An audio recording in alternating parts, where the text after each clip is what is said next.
Hey everyone, I want to talk about something important today because it's time to get back to our roots around free expression on Facebook and Instagram. I started building social media to give people a voice. I gave a speech at Georgetown 5 years ago about the importance of protecting free expression, and I still believe this today. But a lot has happened over the last several years. There's been widespread debate about potential harms from online content.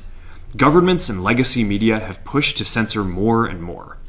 A lot of this is clearly political, but there's also a lot of legitimately bad stuff out there.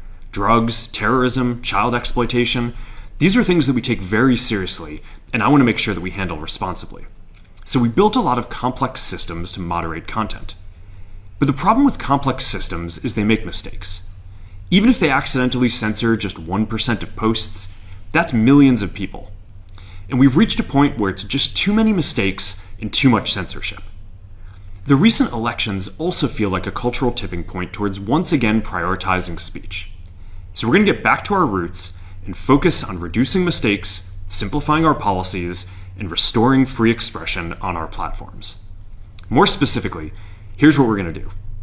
First, we're going to get rid of fact checkers and replace them with community notes similar to X, starting in the US. After Trump first got elected in 2016, the legacy media wrote non-stop about how misinformation was a threat to democracy. We tried in good faith to address those concerns without becoming the arbiters of truth. But the fact checkers have just been too politically biased and have destroyed more trust than they've created, especially in the US. So over the next couple of months, we're going to phase in a more comprehensive community notes system.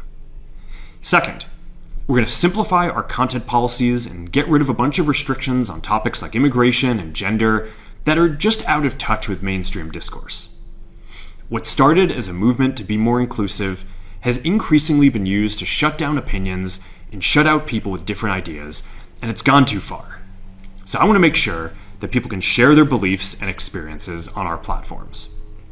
Third, we're changing how we enforce our policies to reduce the mistakes that account for the vast majority of censorship on our platforms. We used to have filters that scanned for any policy violation. Now, we're going to focus those filters on tackling illegal and high-severity violations. And for lower severity violations, we're going to rely on someone reporting an issue before we take action. The problem is that the filters make mistakes, and they take down a lot of content that they shouldn't. So by dialing them back, we're going to dramatically reduce the amount of censorship on our platforms. We're also going to tune our content filters to require much higher confidence before taking down content. The reality is that this is a trade-off. It means we're going to catch less bad stuff, but we'll also reduce the number of innocent people's posts and accounts that we accidentally take down. Fourth, we're bringing back civic content. For a while, the community asked to see less politics because it was making people stressed. So we stopped recommending these posts. But it feels like we're in a new era now, and we're starting to get feedback that people want to see this content again.